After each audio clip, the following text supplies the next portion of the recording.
Ang mahal na araw ay isang napakahalagang panahon para sa ating mga Kristiyanong Pilipino. Tuwing Semana Santa, ginugunita natin ang pagpapakasakit, pagkamatay at muling pagkabuhay ni Jesus. Nagsisimula ito sa Linggo ng Palaspas, kung saan inaalala natin ang triumphant na pagpasok ni Jesus sa Jerusalem. Pagkatapos, sa Huwebes Santo, sinasariwa natin ang huling hapunan, ang pagkakataon kung saan ibinigay niya ang kanyang sarili sa atin. Sa Biyernes Santo, tahimik tayong nagmumuni-muni sa kanyang sakripisyo sa krus. Ang Sabado de Gloria ay tila isang pahinga, ngunit ito ay paghahanda para sa pinakahihintay na linggo ng pagkabuhay, simbolo ng tagumpay laban sa kasalanan at kamatayan. Sa mga araw na ito, tayo ay nag-aayuno, nagsisimba, at nagsasagawa ng bisita iglesia na nagpapakita ng ating pananampalataya.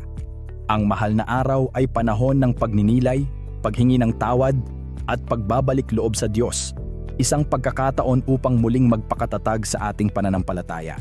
Baka mag-scatter ka pa niyan Holy Week na Holy Week, hindi ka kaya karmahin yan. Paawat ka naman ya.